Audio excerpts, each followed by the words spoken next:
Out here on the highways where no one dares to stop. There's a place truckers call the red zone. Miles of desert, abandoned way stations, and roads that vanish into nowhere. Every mile could be your last, and every shadow could be watching. These are the stories that drivers never tell. Until now. Buckle up. This is 12 of the most disturbing true red zone horror encounters you'll ever hear. Sound. Truck tires crunching gravel, a sudden metallic clang, and fading into silence. Channel 19 never truly goes silent. Even in the dead zones, you get something. Faint static, distant skip, two drivers stepping on each other. A local calling out a bear. It's like the ocean. There's always a sound underneath. So when Channel 19 went dead in Arkansas, it didn't feel like a technical problem. Felt like someone shut a door. I was running a night leg through the southern part of the state, pushing east, trying to make a delivery window outside Memphis. Dry van, boxed household goods, nothing hazmat, nothing that should have had me on edge. I picked up late and dispatch wanted it moving. The kind of run where you ride the line between legal and, please don't give me a scale house surprise. It was humid even in winter, that Arkansas damp that hangs in the air and makes the cab smell like wet earth. The windshield kept trying to fog at the edges. My heater was on low, defroster pushing warm air up the glass. The cab felt cozy in that way it does at 1 a.m., claustrophobic warmth surrounded by endless cold black. My Cascadia was steady. Newer unit. Clean gauges. Tires humming, trailer tracking straight. The road was a 2-lane highway wrapped in woods so thick the sky disappeared. No lights. No businesses. Just trees and the occasional reflector post glinting as my headlights swept past. At 1:38 a.m., I crossed into a stretch driver's call the Crowder Cut. Not official. Just a nickname for a long, dark run between two small towns where the road bends like a river and cell service drops off. I'd been through there before. It's not haunted. It's not cursed. It's just empty. That night, it felt watched. My radio had been low, a late-night talk station fading in and out as I rolled through little pockets of signal. The CB was on like always, Channel 19 open, volume just high enough to catch a call. Then, as if someone had flicked a switch, the CB went dead. Not static, not a fade, dead air. I turned the squelch down, then up. Nothing. I tapped the mic. Breaker 19. Anyone got a copy? Silence. I reached over, checked the connections. Habit. Sometimes the mic cord gets loose. Sometimes the radio glitches. Everything looked normal. I was about to chalk it up to the woods swallowing signal when the speaker clicked and a voice came through. Clear. Too clear. Evening, Mr. Haskins. My hands tightened on the wheel. I hadn't keyed up my name. I hadn't told anyone who I was. The cab was empty except for me. The voice sounded calm, polite, the tone you'd expect from a dispatcher or a trooper trying not to startle you. Curves ahead, it continued. 2 miles. Tight right. Stay centered. I stared at the road. My headlights cut a tunnel through the trees, and sure enough, the reflectors ahead began to arc right. Tight. I slowed a little, easing off the throttle. Trailer settled behind me, air ride softening the shift. The curve came up exactly as described. Tight right. The kind you don't take at 60 unless you want to feel your load lean. I took it at 50 and felt the trailer pull slightly, then straighten. When the road leveled out, the voice returned. Good. Keep it like that. I didn't answer right away. Part of me didn't want to acknowledge it. There's an old superstition on the road. Don't talk to voices you didn't invite, especially at night, especially when you don't know who's on the other end. But another part of me, the practical part, thought, maybe it's DOT. Maybe it's some local highway advisory, some kind of automated broadcast. So I keyed the mic, keeping my tone neutral. Who's this? The speaker clicked once like a breath. We monitor the cut, the voice said. We keep drivers informed. I watched the road. My mirrors showed black forest and the faint red glow of my trailer markers. Nothing else. Appreciate it, I said slowly. You got a handle or call sign? A pause. Not static. Just the sense of something thinking. We use what you give us, the voice said. My stomach tightened. I glanced down at my dash where my name badge was clipped near the steering column. The company issued one with my last name printed in block letters. I hadn't thought about it in months.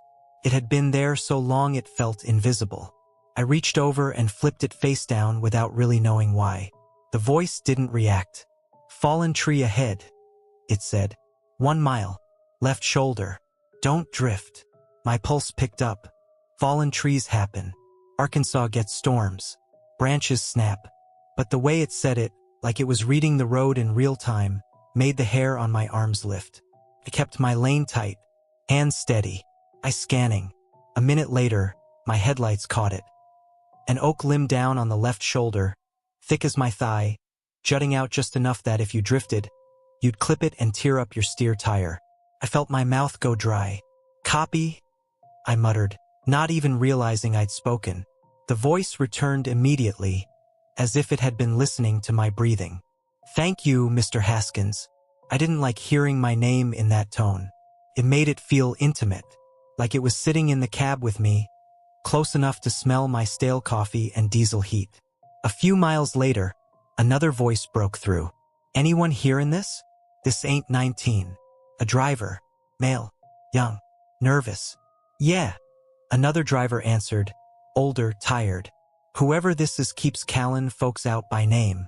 How's it know?" The polite voice cut between them smoothly, like it owned the frequency. "Gentlemen, stay focused. There is a wreck ahead." The young driver cursed under his breath. "What wreck?" "I don't see." "For miles," the voice said. "On the outside of a bend. You will smell it before you see it." That made my skin crawl. Smell it before you see it. That was too specific, too real. Like it had been there. I slowed again.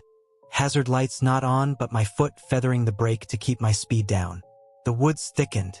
The road dipped slightly, and fog gathered low in the hollows, making my headlights bounce back at me. Then I smelled it. Burnt rubber. Hot oil. A faint electrical tang like melted plastic. My throat tightened as the curve came up. A left bend, tighter than it looked. I eased into it, trailer tracking behind me, eyes scanning the shoulder. My headlights caught twisted metal. Pickup truck half in the ditch, half in the road, nose crushed against a tree. Steam rising from the hood. No lights on. No movement inside. Just wreckage still warm enough to smell. My heart hammered once, hard. "Holy!" The young driver's voice came through again, shaky. "It's real. Stay in your lane," the polite voice said. "Do not stop." That sentence hit wrong. Because a normal driver would stop, call 911, throw hazards. That's the code. You don't pass a wreck without checking if someone's alive. But the voice's calm certainty made my hands lock on the wheel. Do not stop. I passed the wreck at a crawl, eyes flicking to the cab.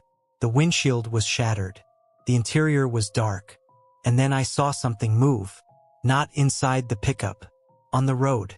A figure standing just beyond my headlight beam, where the fog began. For a split second it looked like a man in a reflective vest. Then my lights hit it fully and it wasn't reflective at all. It was just pale, upright, too still. I blinked, and it was gone. My trailer rolled past the wreck, and the woods swallowed it behind me. The voice returned, satisfied. "Good," it said. "Road is still fed." That phrase landed like a stone in my stomach. Fed, like the road ate. I keyed the mic again, and this time my voice wasn't as steady. "What do you mean fed?"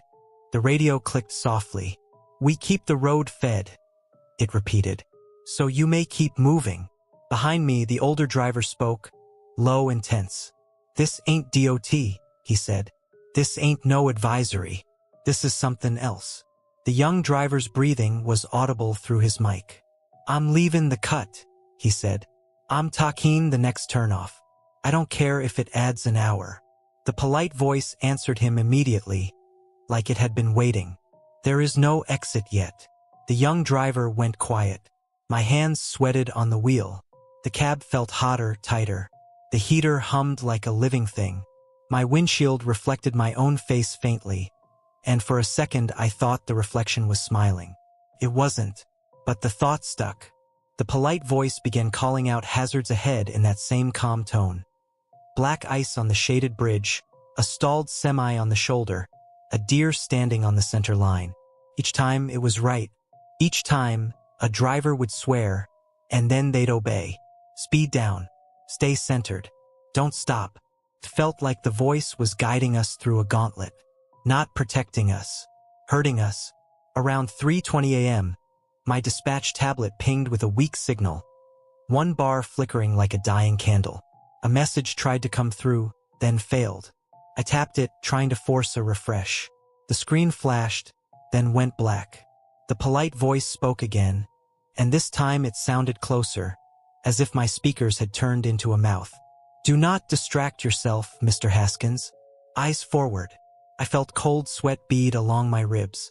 I hadn't told it I was looking at the tablet. I hadn't keyed up. It knew. The older driver on the CB muttered, "How's it seeing us?" No one answered. Then, ahead, my headlights caught a set of taillights, truck taillights, stopped in the lane. Hazards blinking. A rig sitting dead still in the road like a blockage. My pulse surged. "Stalled truck ahead," the polite voice said. "Do not approach quickly." I eased off the throttle, slowing. The rig ahead didn't move. The hazards blinked steady. The forest pressed in on both sides, leaving no shoulder wide enough for me to pass. As I got closer, I noticed something wrong. The taillights were too high, too wide. The trailer looked stretched, like it was longer than it should be, like it didn't fit in the lane. And the hazards weren't blinking in a normal rhythm. They were pulsing together, synchronized like a heartbeat. The polite voice continued, calm as ever. "Stop behind it." Everything in me screamed not to. Stopping in the cut, boxed in by trees behind an unknown truck, at night with no signal was how you disappeared. I glanced at my mirrors. Nothing behind me but fog and black. I slowed to 10 miles an hour, then 5, keeping distance. The truck ahead didn't have a company logo. No DOT numbers. No mud flaps I could read. Its rear doors were closed, but the metal looked wrong, dull, uneven, like it had been hammered by hand. The air inside my cab felt thick, damp, smelling suddenly like wet leaves and something sweet rotten underneath. The polite voice spoke again. "Closer." I stopped. Air brakes hissed, and the cab rocked gently as my weight settled.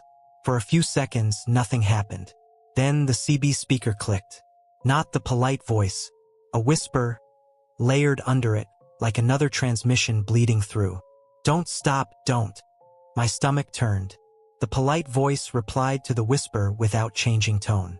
"Hush," it said gently. "You had your turn." The whisper cut off. And then I heard it, not through the CB, not through a speaker. A knock from inside my trailer. One slow impact against the front wall, where the cargo meets the bulkhead. My blood went cold. My load was boxed household goods. Palletized. Sealed. No one back there. Another knock. Then another, closer to the doors, as if whatever was inside was moving. The polite voice spoke softly, almost kindly. "Keep your doors closed, Mr. Haskins. Keep your engine running. Keep the road fed." My hands trembled on the wheel. I stared at the stalled truck ahead. Its hazards pulsed in that unnatural rhythm. My trailer thumped again, harder, like something throwing its weight against the walls. I made a decision that didn't feel brave, it felt like survival. I released my brakes, dropped into gear, and I pulled left, aiming for the narrowest gap between the stalled truck and the ditch. My trailer tires kissed the shoulder, crunching gravel. The cab leaned. The ditch edge was inches away. I felt the weight of the load shift, straps creaking. The stalled truck's taillights flared brighter, as if it noticed me trying to escape. The polite voice didn't raise its volume. It didn't yell. It just said my name again, calmly. "Mr. Haskins." And for the first time, it sounded disappointed. I floored it. The engine roared, turbo whining. The truck surged forward, trailer snapping behind me. My mirrors filled with the stalled truck's pulsing lights, and then those lights went out. Not fading. Off.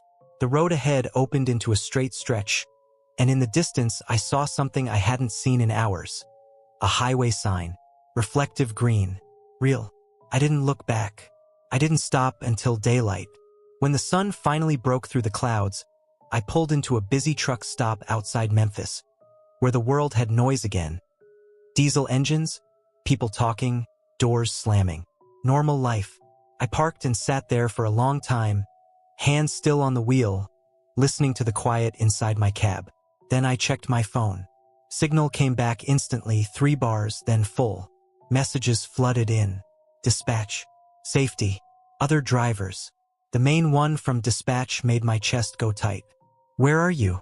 6 trucks missing overnight on Crowder Cut route. State police requesting statements.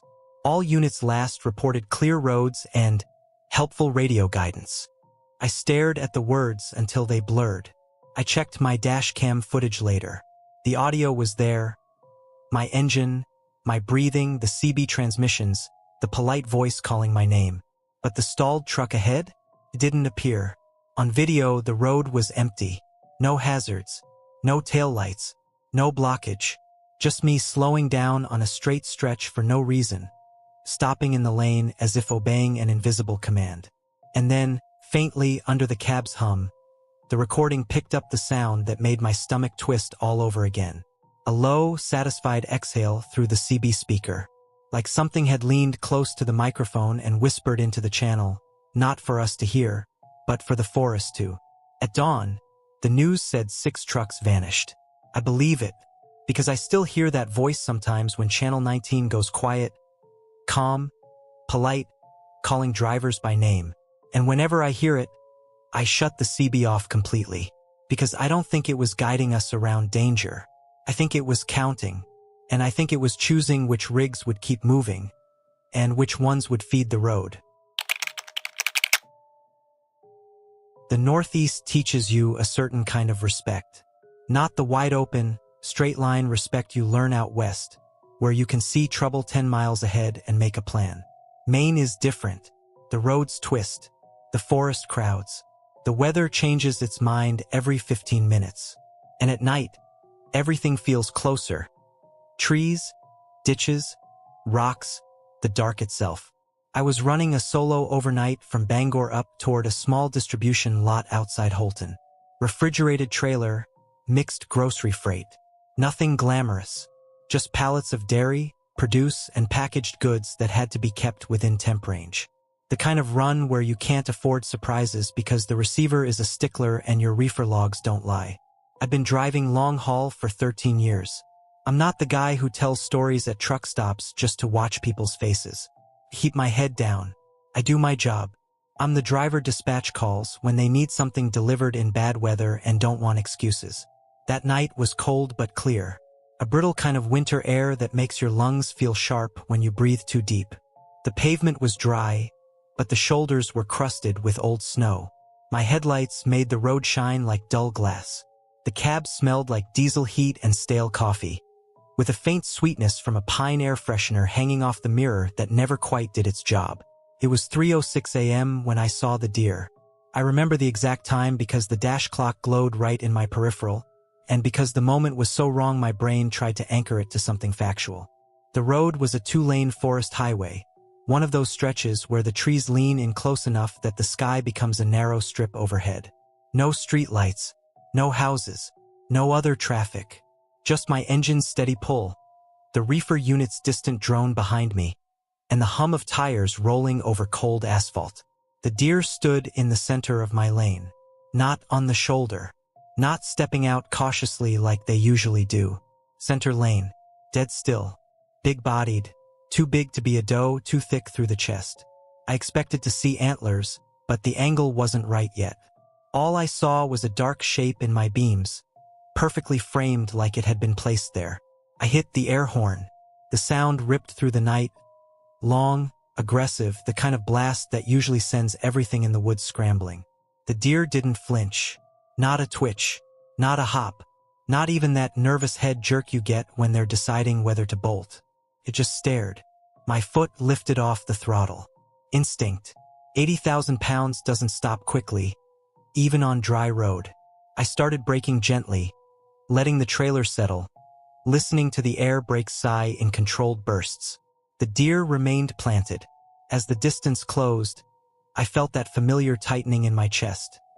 Not fear yet, just the focused tension of a driver doing math in his head. Speed, distance, weight, reaction time, shoulder width, ditch depth. I was already thinking, if it runs late, I'll hit it. If I hit it, I could jackknife. If I swerve, there's a ravine on the right, one of those steep drop-offs you only notice in daylight. Then my headlights caught movement at the tree line. More deer stepped out. 1, 2, 3, then more. Too many to count. They didn't scatter or mill around like a normal herd. They moved with a slow coordination, almost like they were taking positions. Some came to the shoulder, others stepped into the road, filling both lanes. And they weren't acting like animals. They were watching, not the blank, skittish stare of wildlife. This felt deliberate, like an audience gathering. My wipers squeaked once across dry glass, and the sound was suddenly too loud. The cab felt warmer than it should have, like the heater had kicked up, and sweat broke across the back of my neck. I tapped my brakes again, harder, the engine downshifting as I bled speed. The reefer's hum behind me kept its steady rhythm, like it didn't care what was happening up front. I flicked the CB on out of habit. Static hissed, thin, weak, like a dying breath. Breaker 19, I said, voice calm, because that's what you do when you're trying not to feed panic. Any drivers en route? The CB went dead mid-sentence. No static, just nothing. The deer in the center lane took a small step forward. Then I saw something that turned my blood cold. His front legs weren't positioned like a normal deer's. The shoulders were too high. The posture was wrong, like it had lifted its weight in a way deer don't. And behind it, one of the others straightened, not rearing up like a startled animal, standing upright, 2 legs, a silhouette that looked too narrow and too tall to be real. But there it was, dark against darker woods, framed by my headlights, head angled slightly as if it was trying to understand me. I blinked hard, once, as if my eyes could correct whatever mistake they were making. When I opened them again, more had done it. Not all of them, just enough. Upright shapes among the herd, spaced out, watching. My hands tightened on the wheel until my fingers hurt. The steering wheel vibrated faintly with the road, grounding me, trying to tell me this was still a truck on asphalt. Still physics, still real. I hit the horn again. Short blasts this time, sharp and angry. Nothing moved. Then the central deer turned its head slowly. Too slowly, like it was moving through thick water, and its mouth pulled back. A smile. Not the accidental baring of teeth you sometimes see when an animal is stressed. A human expression, stretched across an animal face. It was subtle, and that somehow made it worse. The corners of the mouth rising just enough to be unmistakable. The eyes fixed on me with something that felt like recognition. My stomach dropped so hard I thought I might throw up. Every alarm in my body went off at once. I stopped braking and made a decision that felt like pure survival instinct. I was not going to come to a full stop among them. Stopping gives things time. Stopping is how you get surrounded. I checked my left mirror. Empty road behind me, just my trailer lights reflecting faintly on wet snowbanks.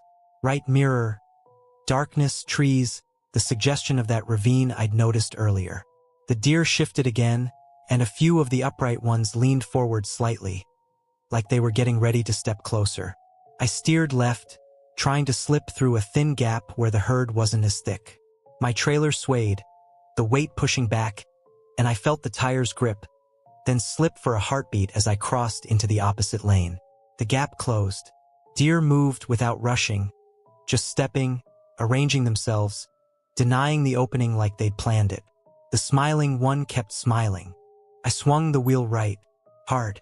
The truck lurched, and the whole cab leaned. My seatbelt cut into my shoulder. The trailer tugged like an angry animal behind me, trying to keep its momentum.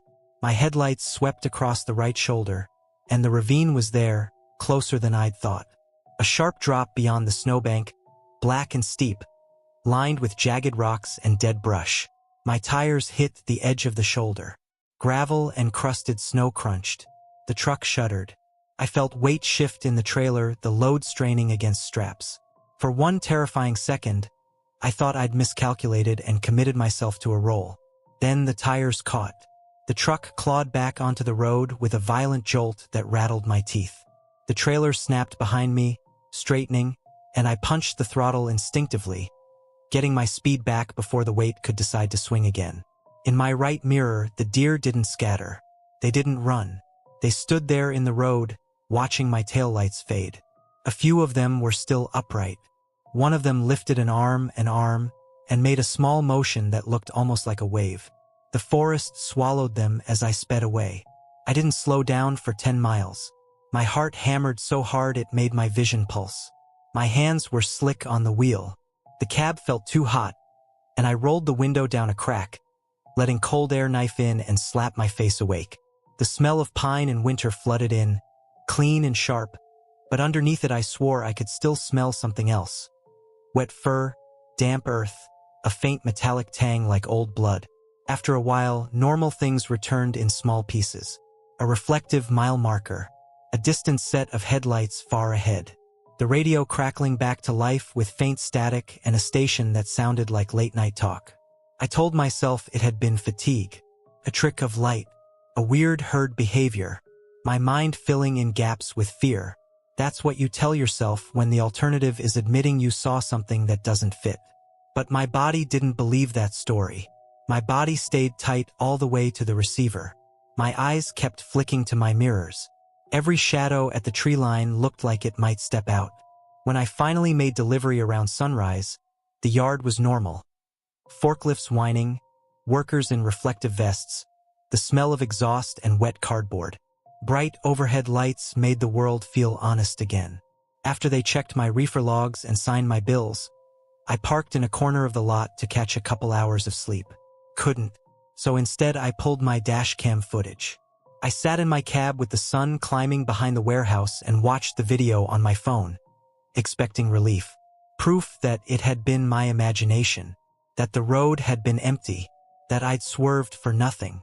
The footage showed my headlights on the road. It showed me slowing down.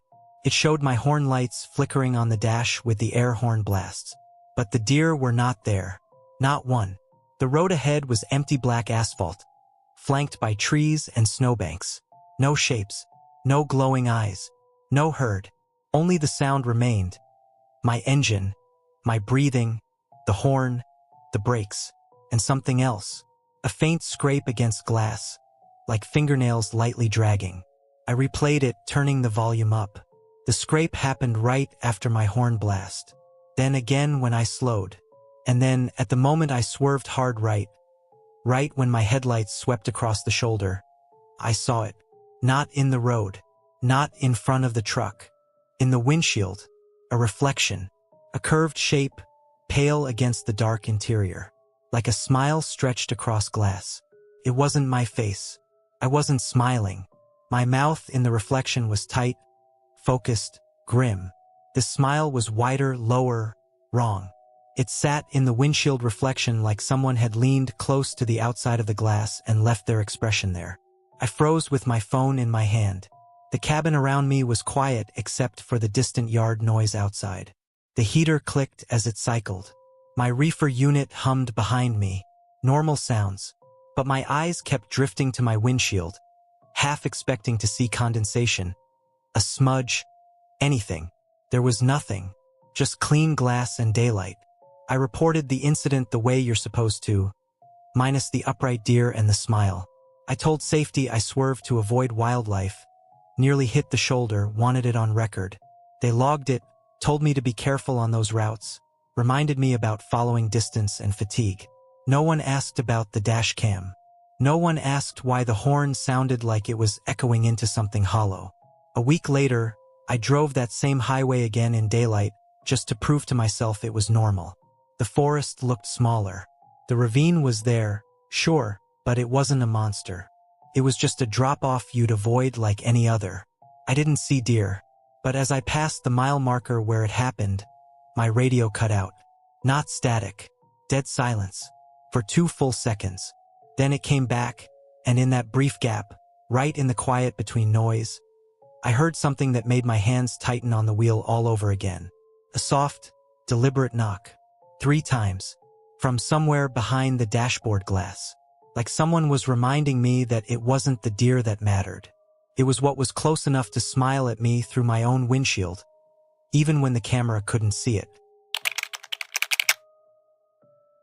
The first thing I noticed was the light. Not the rest stop sign, there wasn't one. Just a single sodium lamp hanging over a cracked patch of asphalt, buzzing like an angry insect. That orange glow came through the trees so suddenly it looked staged, like someone had placed it there to catch your eye at the exact moment your eyelids got heavy. It was 2:11 a.m. according to the clock on my dash. I remember because I'd been counting minutes. Not because I was tired in the dangerous way. More like the steady, grinding fatigue that shows up after 10 hours of white lines and darkness. The kind that makes the cab feel too warm, the heater too loud, the hum of the tires hypnotic. I was running a refrigerated load, packaged produce, sealed and temp-logged, heading from Spokane toward a receiver outside Coeur d'Alene.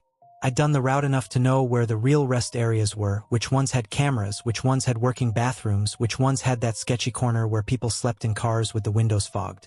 This wasn't any of those. The road I was on was a 2-lane state highway cutting through deep forest, pine and fir packed tight, branches catching snowmelt that kept dripping onto the asphalt. It had been raining earlier, not hard, but enough to leave the pavement glossy and black. My headlights stretched out ahead and came back at me in reflections, like the road was trying to swallow light instead of carry it. The cab smelled like diesel heat, stale coffee, and that faint plastic scent from the dash when it's been warm too long. My hands stayed loose on the wheel, feeling the small vibration through the steering column. Wipers were on intermittent, squeaking softly every few seconds. The radio had faded into static miles back, and the CB wasn't picking up anything except the occasional hiss that sounded like breath.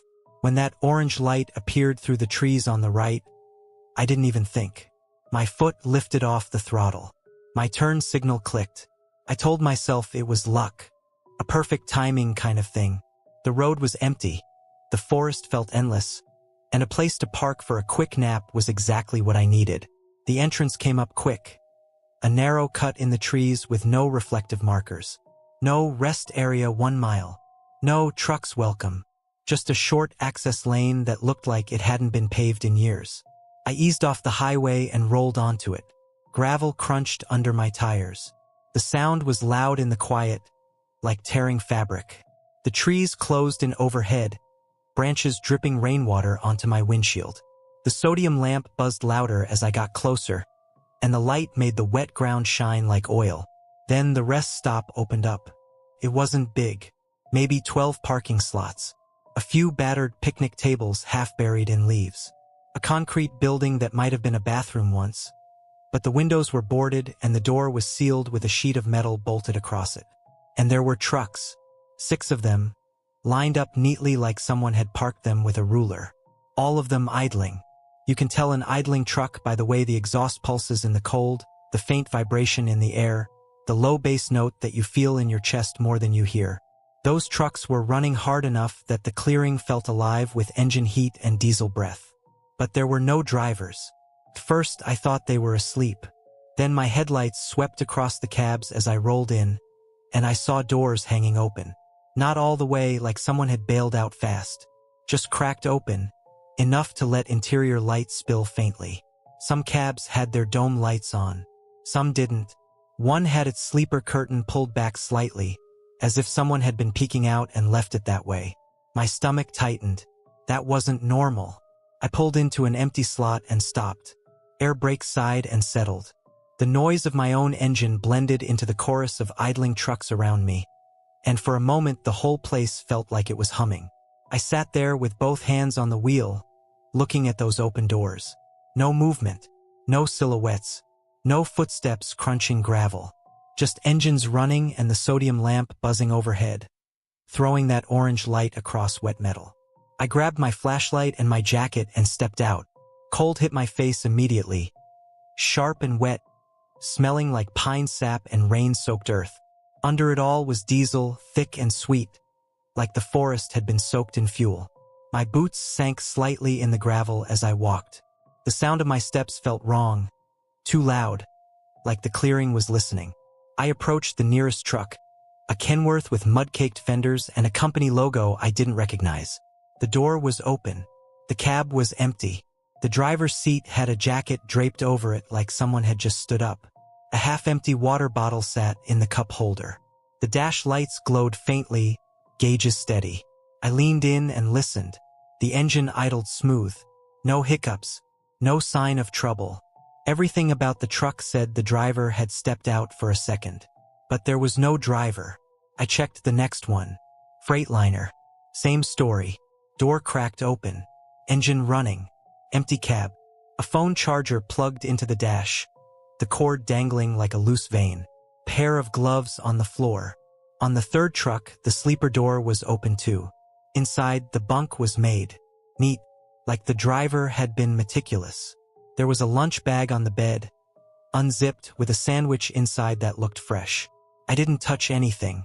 I didn't call out. Out here, you don't yell into the woods at night unless you want an answer. Instead, I went back to my own rig and climbed in, locking the door behind me without thinking. The cab felt warmer than before. The heater breathed steadily. The dash glowed.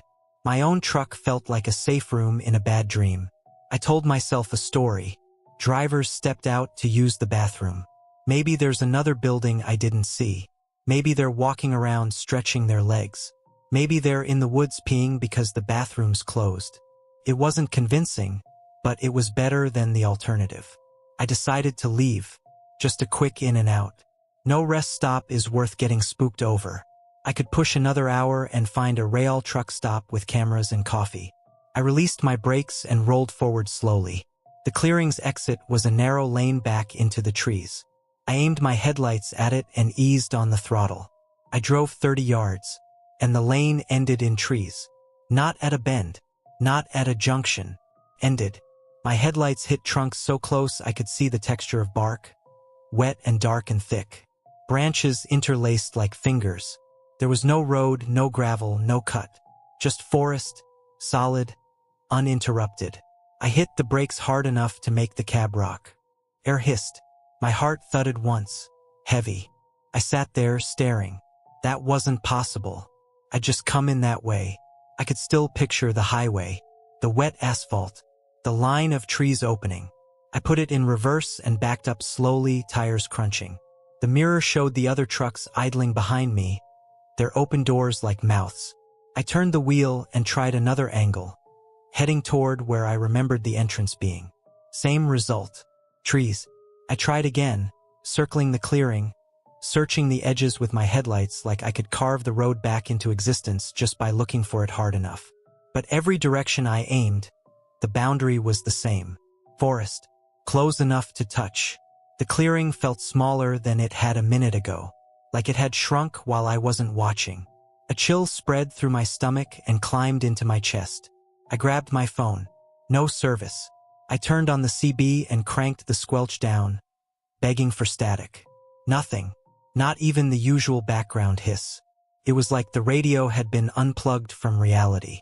The sodium lamp buzzed overhead, and the sound seemed louder now, more aggressive, as if it knew I'd noticed the trick. 10 minutes passed, then 20. I did what drivers do when something doesn't make sense. I checked the simple things. I got out and walked to the edge of the clearing.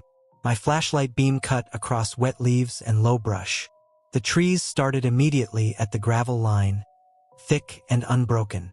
I shined the light along the ground where the access road should have been. Nothing. No tire marks. No cut in the undergrowth. Just forest that looked like it had been there forever. When I turned back toward the trucks, I noticed something that made my mouth go dry. All 6 trucks were still idling. All 6 doors still open. But the cab lights were off now, as if someone had reached in and turned them off one by one.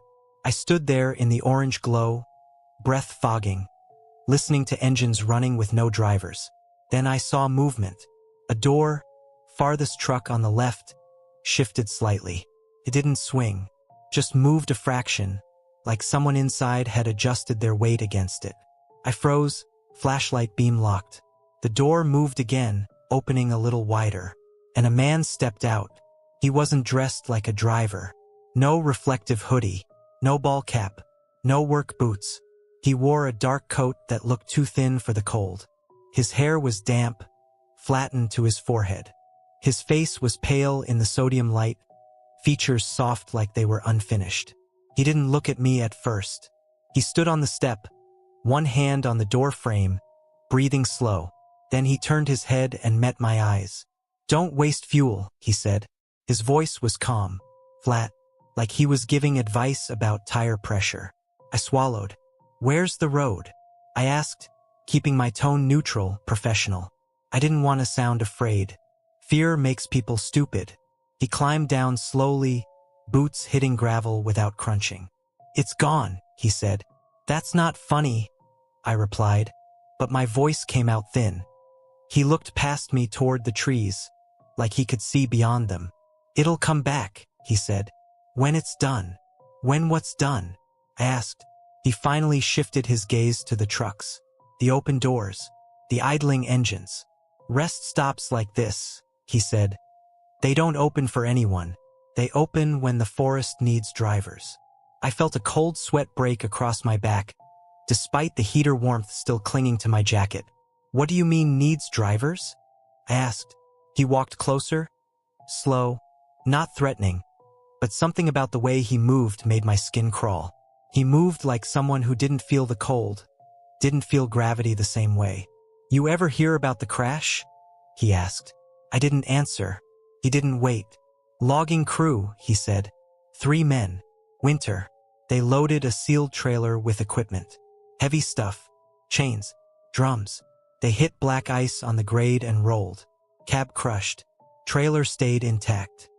He stopped near the edge of the clearing and pointed with 2 fingers, not at the trees, but at the air between them. "They couldn't get the doors open," he continued. "Not in time. The seals held. The locks held. The trailer did what it was built to do." My throat tightened. I remembered the knocking idea from my own story, but this was different. This was older. He looked at me again.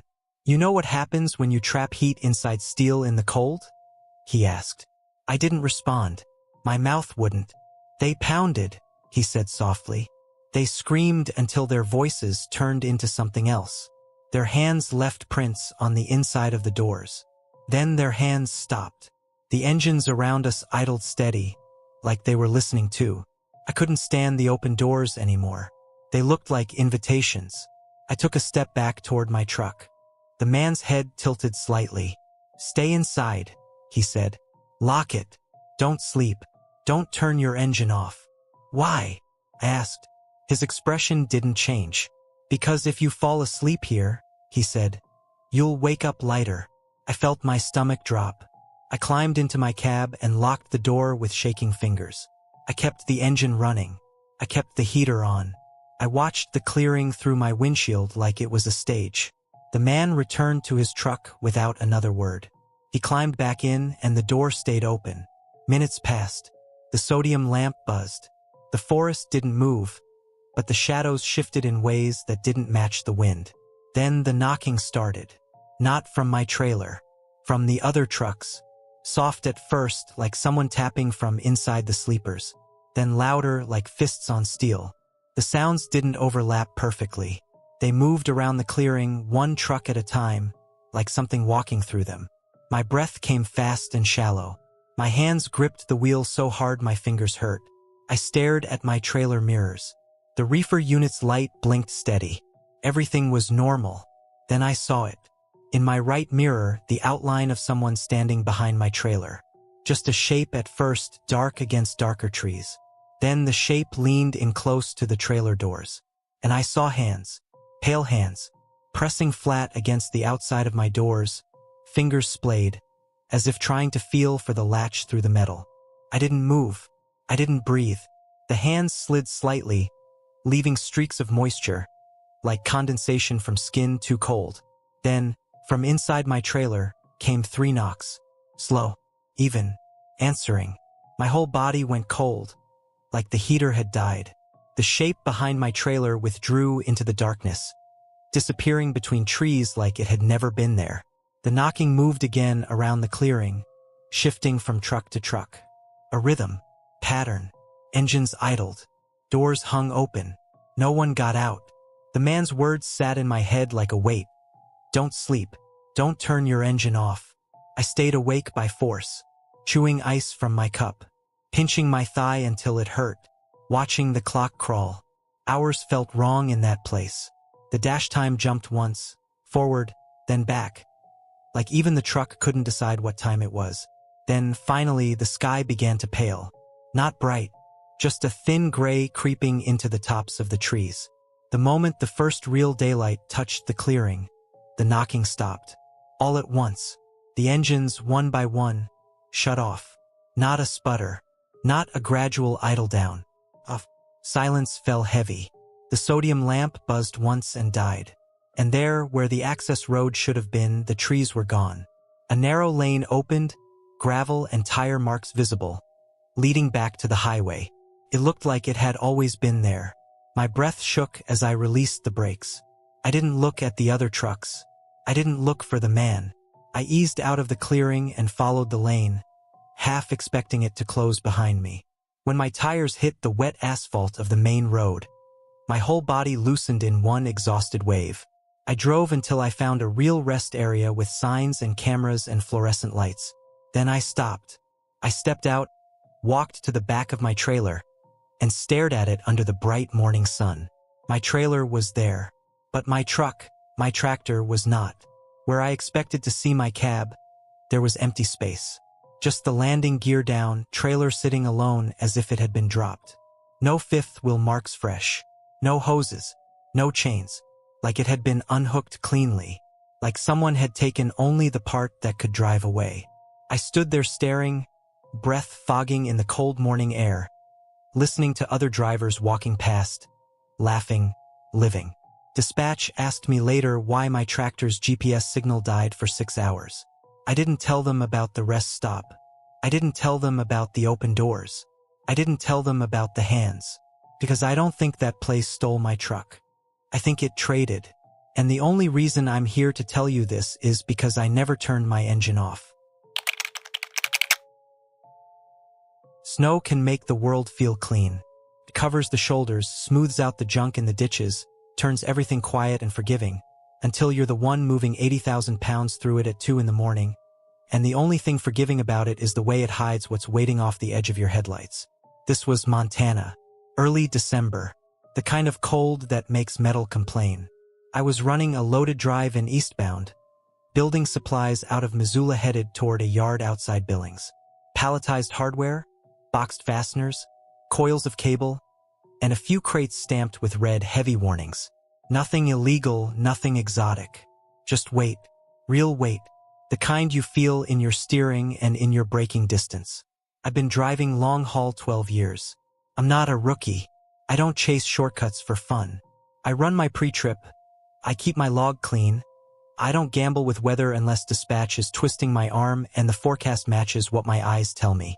That night, the forecast was wrong. By 11 p.m., the snow started coming sideways. Not a storm at first, just that fine, dry powder that skates across the road and finds every seam in your door seals. Then the wind picked up, and the flakes got bigger, heavier, like the sky had decided it was done being polite. I stopped at a truck stop outside Missoula to top off fuel and grab coffee. The place was loud and bright and normal. Diesel smell, hot fryer grease, someone laughing too hard at a table. The kind of normal that puts you in a good headspace before the road gets serious. I rolled back out around 12:30 a.m. My wipers were already working. The defroster was blowing hard enough to dry my eyes out. The cab felt warm, almost claustrophobic. The sleeper behind me dark and tidy with my jacket hanging like a quiet passenger. The interstate held for about an hour. Then the signs started flashing. Chain law in effect. Reduced visibility. Accident ahead. The traffic slowed, then bunched, then stopped in a long, shimmering line of red brake lights swallowed by blowing snow. Dispatch pinged me through the tablet. I-90 closed east of you. Reroute approved. Follow GPS, keep it moving. That's the part people don't understand. You can be the safest driver on earth and still get pushed by the clock, delivery windows, receiver appointments, drivers behind you. Keep it moving becomes a mantra that fills the cab. My GPS recalculated, and the blue line slid off the interstate onto a state route I recognized, then onto a thinner line I didn't. The name popped up, Black Forest Road. I didn't like the way it sounded, but names don't mean anything. Roads do. I took the exit and immediately felt the difference. The pavement changed texture. The lane lines faded. The plows weren't out here. The snow wasn't getting pushed aside. It was building a new road on top of the old one. Trees crowded in on both sides, tall and tight, their branches sagging under white weight. My headlights cut a narrow tunnel, and everything beyond that tunnel was just motionless black. Within 10 minutes, my phone lost signal. No big deal. Montana does that. Then the radio went. Not just static, gone. The FM numbers stayed lit, but no sound came out. I tapped the screen, switched stations, turned the knob. Nothing. I flicked the CB on. Channel 19 was a low hiss for half a second. Then it fell into a silence so dead it made the cab feel like it had been sealed. I tapped the mic. Breaker 19. Anybody eastbound near Black Forest Road? Nothing answered. Not even a burst of static. Just that thick, pressed silence. The GPS line kept insisting this was a valid route. It showed a neat curve through the forest, then a reconnect to a highway that would take me east.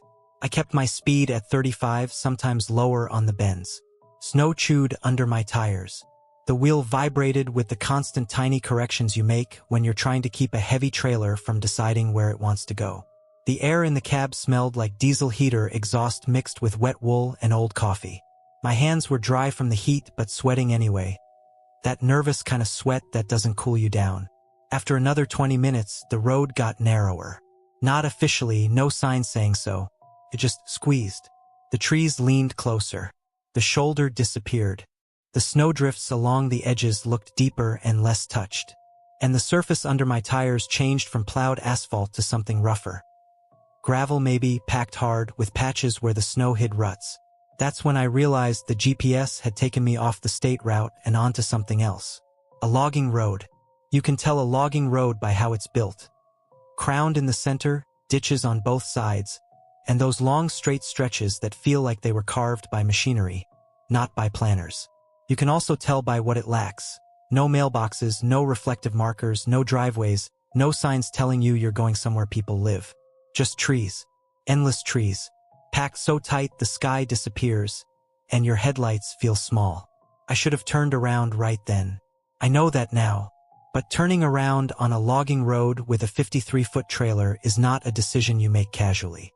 There were no wide spots, no turnouts, just ditch and forest.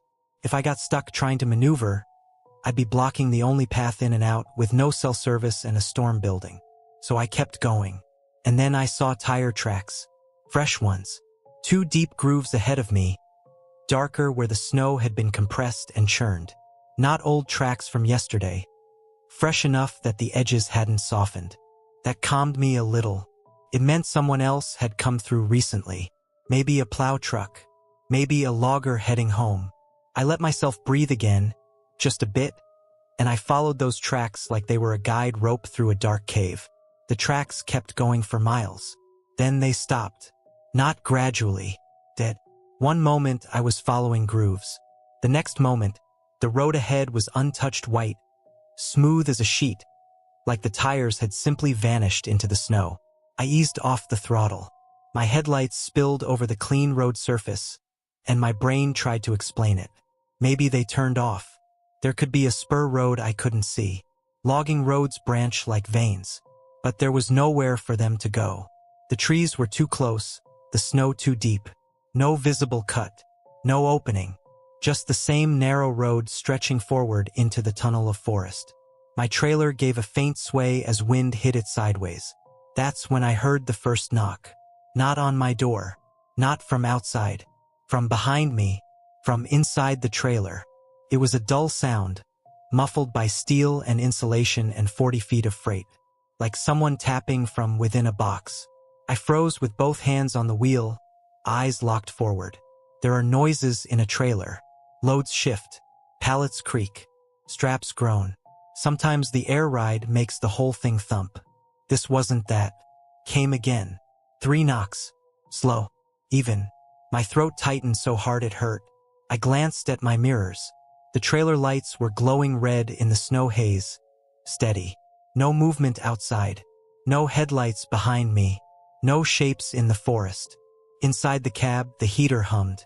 The dash lights glowed. Everything was normal except the space between sounds, that heavy silence where your own breathing becomes too loud. I told myself it was load shift. I said it out loud, like speaking it would make it true. Probably just the freight settling. Then the knocking came again, harder. Not random. Not a bump. Pattern. Knock, knock, knock, knock. Like someone trying to be heard. A cold sweat broke across my back. It made my shirt stick to my skin under the warmth of the cab. I didn't stop. I didn't put it in park. I didn't get out. I didn't walk back there with a flashlight like a horror movie idiot. I did what drivers do when something feels wrong. I made distance. I pushed down on the throttle. The engine responded with a deep growl, pulling hard against the grade. The trailer tugged, heavy and stubborn. As I accelerated, the knocking stopped. For maybe 10 seconds, it was only the hum of tires and the faint rattle of the dash mount. Then it started again, louder now, closer somehow, as if whatever was inside the trailer had found leverage. I felt it through the frame, tiny vibrations that didn't match the road surface, like something hitting metal from the inside with a flat palm. My eyes flicked to the temperature gauge, to the air pressure, to anything that could anchor me in mechanics. Everything read normal. Then my trailer brake indicator flickered once, like a blink, and the cab lights dimmed for half a heartbeat, then returned. I've had electrical glitches before. Snow and moisture get into connectors. A loose ground wire can make a truck act haunted. But in that moment, it felt like the whole rig had inhaled and exhaled. I gripped the wheel harder, knuckles aching. "Come on," I muttered, and I don't know who I was talking to. The truck, the road, myself. The GPS arrow kept moving forward, but the map detail around me went blank, as if the device had given up trying to name what I was on. No road label, no landmarks, just a blue line floating in emptiness. The snow got heavier. The headlight tunnel shrank. The trees blurred past like black bars. Then, ahead, my beams caught something reflective. A sign. Not a highway sign. Not a warning. A simple rectangle bolted to a post, half buried in snow. The paint was faded, but the words were still readable. Way station 1 mile. My stomach dropped. There should not be a way station on a logging road. Those are on state routes, interstates, places built for trucks and paperwork and enforcement. This was deep forest. The knocking behind me turned frantic. Not taps now, full impacts, as if someone was bracing and slamming their shoulder into the door, as if they knew something was coming and they wanted out before it happened. My first instinct was to ignore the sign and keep going. But the road ahead narrowed even more, and the snow drifted thick across it like an attempt to seal it shut. My truck started to slide slightly on the crown, the trailer tugging at my rear axle. If I kept pushing, I could end up jackknifed in the middle of nowhere. The sign ahead flickered in my headlights as if it was breathing in the falling snow. A mile later, the trees opened into a clearing, and there it was, a way station. No overhead lights, no flood lamps, no modern cameras, just a scale pad embedded in cracked concrete. A small booth like an old hunting shack, and one green light glowing above the lane. The same green you see at active scales on the highway, except out here it looked wrong. Like something biological, not electric. I slowed without meaning to. My foot lifted. The truck rolled forward, tires crunching on packed snow. As I approached the scale pad, the knocking stopped abruptly. The silence that followed was worse. I rolled onto the scale and the green light stayed green. My cab warmed my hands. My breath fogged faintly near the windshield edges where the defroster couldn't quite keep up. The booth window was dark. Then something moved behind it.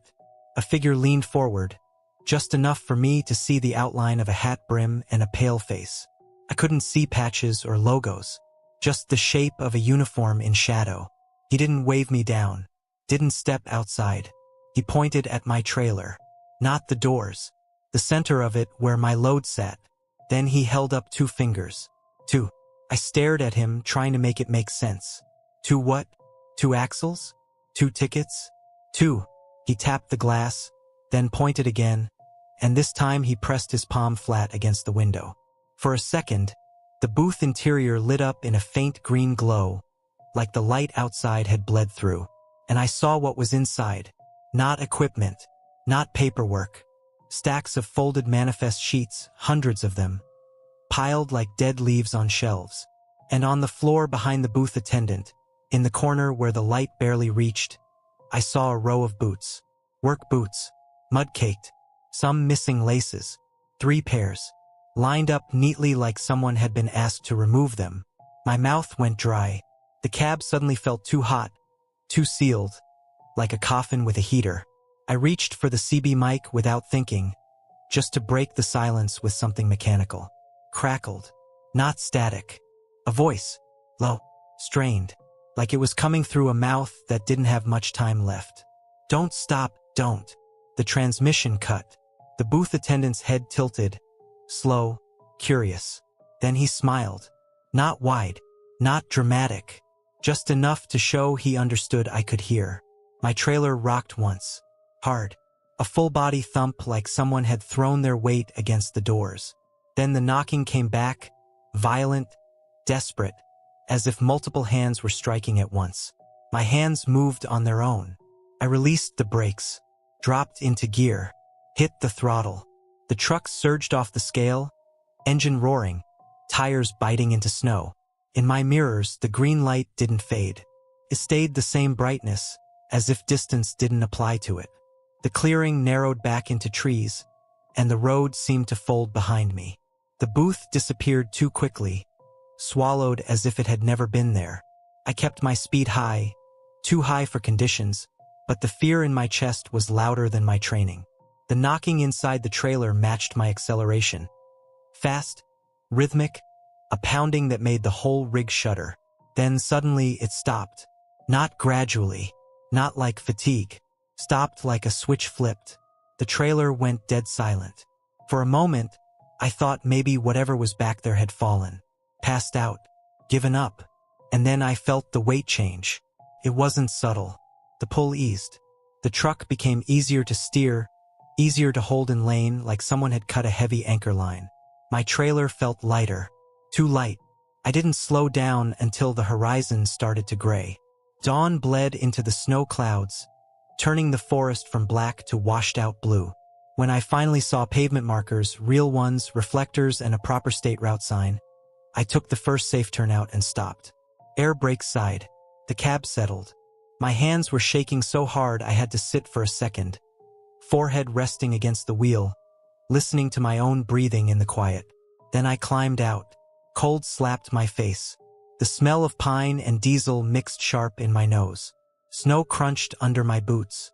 I walked to the trailer doors with my flashlight in hand, beam jittering. The seal was still there, intact. No cuts, no breaks. That didn't make me feel better. It made me feel worse, because it meant whatever had been knocking hadn't come from outside. I broke the seal with numb fingers, swung the doors open, and aimed the flashlight inside. The pallets were still there, shrink wrap still tight, boxes stacked clean. My load looked untouched, until I stepped closer and saw the inside of the doors. Handprints, on the inside metal, not smudges from a forklift, not grease marks from handling. Full palm prints, dark, wet, and pressed hard enough that you could see finger streaks drag downward. There were more than 2 hands. There were many, some high, some low, some overlapping like people had been stacked or shoved. And in the center, right at chest height, there were 3 prints that were smaller and smeared differently, like someone had been pounding until their skin broke. I backed away, flashlight beam sliding across the freight like it might move. Nothing moved. The forest around me was quiet, but not peaceful. The kind of quiet that listens. I closed the doors and locked them like that mattered. I delivered the load late. I didn't tell the receiver anything. I didn't tell dispatch anything except that weather delayed me. But later that day, after I parked and tried to sleep, my dispatcher called. He sounded strange, careful, like he was reading from a screen. "Hey," he said. Quick question. You didn't take Black Forest Road, did you? My throat tightened. GPS rerouted me, I said. Why? There was a pause. I could hear office noise behind him. Keyboards. Phones. Normal life. That road, he said, was removed from our routing database years ago. State requested it. It's not accessible. I was on it, I said, and my voice came out hoarse. There was a way station. Silence on his end. Then softer. No, there wasn't. I swallowed. There were handprints inside my trailer. Another pause. He breathed out slowly, like he already knew what I was going to say. Look, he said. Just send me your dash cam clip, and don't take that detour again. I checked the dash cam that night. The footage showed snow, trees, a narrow road. No sign for the way station. No clearing. No green light. But the audio was different. Under the engine hum and the wipers, there was knocking, clear as day, from behind me, and once, just once, right before my truck surged forward as if fleeing something, a voice came through my cab speakers in a low whisper that wasn't the CB. It said, "Too heavy. I don't use GPS reroutes in that part of Montana anymore. I'd rather sit on an interstate closure than chase a blue line into trees that swallow the sky. But some nights, when snow hits my windshield just right and the radio goes dead without warning, I'll feel my trailer shift behind me. Not a sway, a deliberate thump, like someone testing the door from the inside. And I keep my eyes forward, hands steady on the wheel, because I know exactly what waits on roads that aren't on any map anymore. I've been driving long enough to know when something doesn't belong. You feel it before you see it. The air changes. The road stops behaving the way roads are supposed to. Your instincts start tapping you on the shoulder, quiet at first, like they don't want to distract you unless they have to. This happened in West Virginia late fall, when the mountains are already stripped down to bone and the forests look deeper than they really are. I was hauling frozen poultry from Ohio down toward a distribution hub outside Roanoke. Nothing unusual. Sealed trailer, clean bills, routine run. I'd been driving 14 years at that point, mostly East Coast freight. Appalachia doesn't scare me. Tight grades, blind curves, fog that rolls in without warning. Those are just parts of the job. It was just after midnight when I left the interstate to avoid a construction slowdown. 2-lane state route, thick forest on both sides, no shoulder to speak of. The kind of road where your headlights don't reach far enough to be comforting, and your mirrors show nothing but darkness swallowing your trailer. The cab was warm, diesel heater humming steady, coffee cup cooling in the holder, smelling burnt and metallic. The road surface was damp, not raining but holding onto the day's moisture. Tires whispered instead of roared. Wind brushed the trailer just enough to keep me alert. I remember checking the clock. 12:17 a.m. I remember because the radio went quiet right after. Not faded, not static, just gone. The FM display stayed lit, numbers unchanged, but there was no sound. I turned the volume knob. Nothing. Switched to CB. Channel 19 gave me a brief crackle, then silence so complete it felt like pressure in my ears. That alone isn't strange out there. Hills block signals. Valleys swallow sound. You learn to accept it. A few miles later, my headlights picked up reflective paint through the trees on the right. Scales ahead. The sign was old, paint peeling, letters uneven. No DOT logo. No distance marker underneath. Just the words, leaning slightly like the post had sunk into soft ground. I slowed automatically. Habit. You don't blast past a way station unless you're absolutely sure it's closed. But there were no flashing signs. No open or closed indicator. Just darkness beyond the trees. Then I saw the glow. Green light. Low to the ground. Soft but unmistakable. The scales were active. That made my skin tighten. West Virginia doesn't run unmanned way stations in the middle of nowhere. Not like that. And when they're open, they're lit up like small airports. Sodium lamps. Floodlights. Cameras everywhere. This place had none of that. Just a narrow access road cutting off into the trees, swallowed by shadow except for that green glow at the end. I checked my GPS. No way station marked. No pull-off. No service icon. I slowed to a crawl. My trailer braked side gently as I rolled onto the access road. Gravel crunched under my tires, the sound loud in the silence. The forest pressed close on both sides, branches hanging overhead like ribs. The scales sat in a small clearing. Concrete pads damp with moss around the edges. The green light glowed steady, reflected faintly on the underside of my bumper. No building lights, no parked cruisers, no cameras that I could see, but the scale readout was on. I stopped where the arrows indicated. Air brakes hissed and settled. The engine idled low, vibration coming up through the seat like a heartbeat. The booth stood ahead of me, small, older than it should have been. One narrow window facing the scale. A figure sat inside. I hadn't seen him at first. He was still, almost blending into the darkness behind the glass. Then he leaned forward slightly, and the glow from the scale reflected off his face. He wore a uniform, brownish, not quite state trooper. No patches I recognized. The hat brim shadowed his eyes. I cracked my window halfway. Cold air rolled in, damp and heavy with the smell of wet leaves and old concrete. He didn't step out, didn't motion, just raised a hand and made a small circling gesture, telling me to roll forward another foot. I did. The scale beeped softly. He leaned closer to the window and spoke through a small opening I hadn't noticed. "What's your weight?" No greeting, no request for paperwork. I told him my gross. Came out automatically like muscle memory. He wrote it down. Then he paused, looked at the paper, shook his head once, slow. "What's your weight?" he asked again. I told him again, thinking maybe he hadn't heard me. He wrote it down a second time, right beneath the first number. Same exact digits. His pen hovered. His jaw tightened slightly. "Too heavy," he said. "For what?" I asked. He finally looked up at me then. His eyes were pale, reflective in the low light, like an animal's caught in headlights. "For this road," he said. "For this forest." I felt a prickle move up my arms. "Am I being detained?" I asked, keeping my voice neutral, calm, professional. He shook his head. "No." "Am I cleared to go?" He didn't answer right away. He looked past me, toward my trailer, as if he could see through the steel doors. "Trucks that come through here don't usually make it," he said. "Not all the way." I waited, let the silence stretch. I've learned that people talk more when you don't fill the gaps. "The forest," he continued. "It doesn't like excess." "What does that mean?" I asked.